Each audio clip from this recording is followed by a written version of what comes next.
થોડાક મહિનાઓ પહેલાં અતુલ સુભાષની આત્મહત્યાનો કેસ જે છે એની સમગ્ર ભારત વર્ષમાં અને આખી એ દુનિયામાં ચર્ચા થઈ હતી. લોકોએ અતુલ સુભાષ એ જે રીતે એની પત્નીથી પીડિત બની, પત્નીના કારણે ડિપ્રેશનમાં જઈ, પત્નીના કારણે આર્થિક ખુંવારી સહન કરી અને પોતાના જીવનનો અંત આણ્યો, એને લઈ અને સમગ્ર ભારતમાં મેનિનિઝમની મુવમેન્ટની શરૂઆત થઈ હતી. મિત્રો, ફેમિનિઝમની જેમ મેનિનિઝમની પણ એક મુવમેન્ટ ચાલે છે, જેમાં પુરુષોએ પોતાના અંતર વસ્ત્રોને સળગાવી અને જે રીતે પુરુષોને ભારતીય સમાજ વ્યવસ્થાઓમાં અન્યાય થાય છે, એ માત્ર પુરુષ છે એટલા માટે એમને ઘણું બધું સહન કરવું પડે છે, આનો વિરોધ થયો હતો. તો અતુલ સુભાષના કેસથી પુરુષો સાથે અન્યાય, આ પ્રકારની ભાવના આ રાજ્યમાં, દેશમાં બળવત્તર બની છે અને પ્રથમ વખત મર્દ કો ભી દર્દ હોતા હૈ એ પ્રકારની એક લોકોને મતલબ જાગૃતતા આવી કે ભાઈ પુરુષોના પણ અધિકાર હોય, એમને પણ પીડા હોય, સંબંધોમાં એમનું પણ માનસિક દોહન થતું હતું. નહીં તો જનરલી ભારતીય સમાજમાં સ્ત્રી અબળા અને પુરુષો તો અન્યાય કરતા અને ફેમિનિઝમ અથવા તો મહિલા અધિકાર માટે વધુ વાતો થઈ, વધુ કાયદા બન્યા અને એમાં ખોટું પણ નથી. મહિલાઓ સદીઓ સુધી દબાયેલી રહી છે, પરંતુ વર્ષ 2025માં ભારતની સડી ગયેલી સંસ્થાઓમાં, ભારતની સડી ગયેલી વિવાહ સંસ્થામાં પુરુષોના અધિકારની વાત કરવામાં આવે ને, એ પણ એટલું જ જરૂરી છે મિત્રો.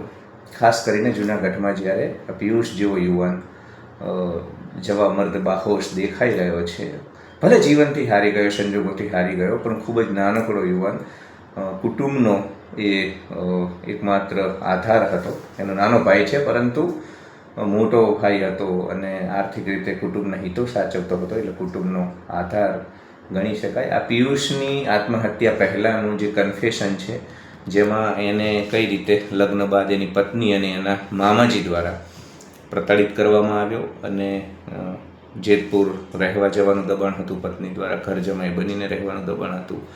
એક તરફ પરિવાર જ્યારે જેતપુર પહોંચ્યો એની પત્નીને મનાવી અને પાછા લાવવા માટે, ત્યારે કઈ રીતે પરિવારનું અપમાન થયું, આ બધી જ વાતોનો ઘટનાક્રમે પોતાના વિડીયોમાં વર્ણવે છે. રડી રહ્યો છે, માનસિક રીતે ભાગી ગયો છે, ભાવનાત્મક રીતે ખૂબ જ કમજોર દેખાઈ રહ્યો છે અને ત્યારબાદ પોતાના જીવનનો અંત આણી દે છે. વિડીયોમાં સ્પષ્ટતા કરે છે કે મારા પહેલાં પણ આ યુવતી 2-3 લોકો સાથે એના વિવાહ થયા હતા, બધા એનું જીવન બરબાદ કરી ચૂકી છે અને એને એના મામાજી ઉપર પણ આક્ષેપ લગાવ્યા છે કે ભાણી સાથે અનૈતિક સંબંધ છે વગેરે વગેરે. એ તમે વિડીયો જોશો એટલે તમને આખો જે એનો અંદરનો એક જે દુઃખી અવાજ છે, આક્રંદ છે, એ આક્રંદને તમે સમજી શકશો, અનુભવી શકશો. પરંતુ મારે વાત કરવી છે ભારતની સડી ગયેલી વિવાહ સંસ્થાની, સામાજિક વ્યવસ્થાઓની, જેમાં સંબંધોના નામે, સડી ગયેલી વ્યવસ્થાઓના નામે આપણું માનસિક દોહન થાય છે. વિવાહ સંસ્થા હોય કે અન્ય કોઈ પણ સંબંધ સંસ્થાઓ હોય આપણી, એ જે તે સમયે એની રચનાનો હેતુ મિત્રો એ હતો કે આપણા જીવનમાં આપણને સપોર્ટ સિસ્ટમ મળે, આપણને સહયોગ મળે, જીવનના સુખ દુઃખમાં, જીવનના તણાવમાં આપણને કોઈ પોતીકું મદદરૂપ થાય, હૂંફ મળે. પરંતુ વર્ષ 2025માં મને નથી લાગતું કે સગા સંબંધી અથવા તો જે પણ આપણા સંબંધોના તાણાવાણા છે એ કશું કામ આવે છે. ઉલટાનું લોકોના દુઃખનું કારણ એમના પોતાના જ સંબંધી હોય છે. એટલે આ બધી વ્યવસ્થાઓને હું સડી ગયેલી, એક્સપાયર થઈ ગયેલી વ્યવસ્થા કહું છું. વિવાહ સંસ્થાનું પણ એવું છે, સપ્તપદીના ફેરા અને 7 જન્મ સુધીના બંધનો અને અર્ધાંગીની, આ બધી વાતો છે ને, એ વન નાઇટ સ્ટેન્ડ હુકઅપની આ જે જનરેશન આવી રહી છે નવી આપણી, એમાં આ બધું, આ જે રીતનો માહોલ છે, સોશિયલ મીડિયા છે, એમાં આ બધી વસ્તુઓ છે ને હવે એક્સપાયર થઈ ગઈ છે. હવે સ્ત્રીઓ પણ બહુ નાર્સિસ્ટ બની રહી છે, ટોક્સિક બની રહી છે, એ પોતાને ભોગનું સાધન માનવા લાગી છે. આપણે યત્ર નાર્ય પૂજ્યંતે રમંતે તત્ર દેવતા, એમ ઉચ્ચ પ્રકારે, ઉચ્ચ ભાવે મહિલાઓનું સન્માન કર્યું, એમને દેવી માની. પરંતુ વર્ષ 2025માં સોશિયલ મીડિયા ઉપર રીલ બનાવી અને વ્યૂ લઈ જનારી આ જે દેવીઓ છે ને આપણી આસપાસની, એ ક્યાંક ને ક્યાંક એમ નાર્સિસ્ટ બની રહી છે, પોતાને કશું માને છે અને એને હંમેશા લાગે છે કે એ પુરુષો સાથે ગમે તે રીતે વર્તી શકે, એને અનેક વિકલ્પો હોય છે. આપણે કહેવત છે ને ગુજરાતમાં કે ડોશો કુંવારો મરી શકે, ડોશી કુંવારી ન મરે. એટલે મહિલાઓને સહજ આ સમાજમાં પહેલેથી એમના પ્રત્યેનું આકર્ષણ, ઘણા બધા પુરુષો એમને અપ્રોચ કરતા હોય, એટલે ક્યાંક ને ક્યાંક એક ગુરુતા ગ્રંથિ નો ભાવ અનુભવે છે અને પુરુષો લઘુતા ગ્રંથિ. અને જાણે કે આ દેશમાં 150 કરોડની તો વસ્તી છે, આપણે નહીં લગ્ન કરીએ અથવા તો આપણા સંતાનો નહીં થાય તો જાણે કે માનવજાત ખતમ થઈ જવાની હોય. એ રીતે લોકો લગ્ન કોઈ પણ ભોગે કરવા અને કોઈ પણ ભોગે લગ્ન કરવાના ચક્કરમાં જ પિયુષ જેવા લોકો અતુલ સુભાષ બને છે. અને અતુલ સુભાષ મરવાનો સિલસિલો આ રાજ્યમાં પૂરો થતો નથી.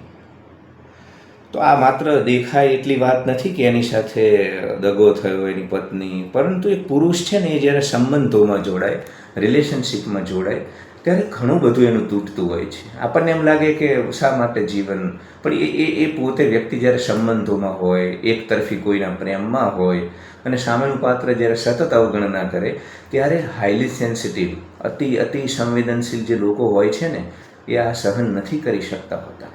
આપણે ગમે તેટલી દલીલ કરીએ મિત્રો, પરંતુ એમના માટે આ કારમોખા એ માનસિક રીતે તૂટી જાય છે. એટલે ન તૂટવું જોઈએ, બધા સમજે છે, પણ જે વ્યક્તિ રિલેશનશિપમાં હોય, સંબંધોના તાણાવાણામાં હોય, એક તરફા ગાઢ અનહદ પ્રેમમાં હોય, અને સ્ત્રી તો માયાનું ઉચ્ચતમ સ્વરૂપ છે. સ્ત્રી માયા દેવીની એજન્ટ છે. સ્ત્રી માટે આસક્ત થયેલો પુરુષ છે ને, તમે ભારતીય સનાતનના શાસ્ત્રોમાં જુઓ, અનેક પ્રસંગો જુઓ, મોટા મોટા તપસ્વી લોકો પણ આસક્ત. તો પિયુષ જેવો યુવાન 2025માં આસક્ત થઈ જાય, દુઃખી થઈ જાય, મોહવશ પોતાના જીવનનો અંત કરવા માટે તત્પર અને તૈયાર થઈ જાય, આ સહજ છે. તો જે સડી ગયેલી વ્યવસ્થાઓ છે ને, એક્સપાયર થઈ ગયેલી દવાઓ આપણે ફેંકી દઈએ છીએ, એક્સપાયર થઈ ગયેલું ખાવાનું પણ આપણે ખાતા નથી, મીઠાઈઓ ફેંકી દઈએ.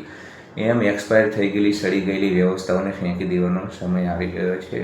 છોકરાઓને ખાસ કહીશ કે છોકરીઓ પાસે અનેક વિકલ્પો છે. તમે દેવદાસ ન બની જતા. તમે હંમેશા તમારી પાછળ તમારા મા બાપ છે, તમારી કારકિર્દી, અનેક લોકો હોય છે. તમને પરમાત્માએ આપેલું જીવન છે, પરમાત્માનો પ્રસાદ છે જીવન.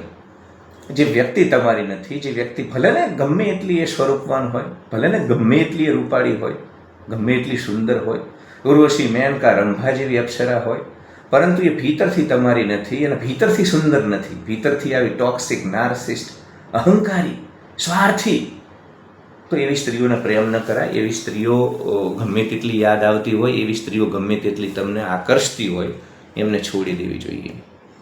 એટલે આ માત્ર પિયુષની વાત નથી, માત્ર અતુલ સુભાષની વાત નથી, માત્ર આ સુસાઇડને લઈને આ વિડીયો નથી બનાવતો. હું ગુજરાતના દરેક યુવાનોને કહેવા માગું છું, અને યુવતીઓને. એવું નથી, ઘણીવાર છોકરાઓ પણ નાર્સિસ્ટ હોય છે, ટોક્સિક હોય છે. તો તમે વ્યવસ્થિત હશો, તમે પ્રામાણિક નિષ્ઠાવાન હશો, તમે ભીતરથી સાચા હશો, તો અનેક લોકો તમને મળશે. આ જીવનની યાત્રામાં અનેક લોકો જીવનસાથી તરીકે તમને મળશે. તો તમે હિંમત ન હારી જશો અને તમારા જે સંબંધો છે એને અંતિમ ન માની લેશો. અને આવનારા દિવસોમાં બનશે. આ વિડીયો બનાવવાનું મારું તાત્પર્ય એ જ છે મિત્રો, કે આવનારા દિવસોમાં આ પ્રકારની ઘટનાઓ વધુ ને વધુ બનવાની જ છે. કેમ કે છોકરીઓની અછત છે. છોકરીઓ જે રીતે હંમેશા એમને જે રીતે ટ્રીટમેન્ટ સમાજ દ્વારા આપવામાં આવે છે, એટલે એ નાર્સિસ ટોક્સિક બનવાની છે. એ યત્ર નાર્ય પૂજ્યંતે રમંતે તત્ર દેવતાવાળું ભારત નથી. એ પોતાને ભોગનું સાધન માનવાની છે, સમાજ પણ એને માનવાનો છે અને એ રીતનું મહત્ત્વ આપવાનું છે. એટલે અહંકારવશ હંમેશા છોકરીઓ, સ્ત્રીઓ તમને છોડી શકે છે. તો ત્યારે ભીતરથી મજબૂત રહેવું બહુ આવશ્યક છે, અને એના માટે આ વિડીયો બનાવી રહ્યો છું. તો ભીતરથી મજબૂત રહો. જીવન પરમાત્માનો પ્રસાદ છે. કોઈ પણ આવી છેલ બટાવ છીછરી છોકરી માટે, સ્ત્રી માટે, કે છીછરા છોકરા કે પુરુષ માટે પોતાના જીવનનો અંત ન આણશો. ધન્યવાદ.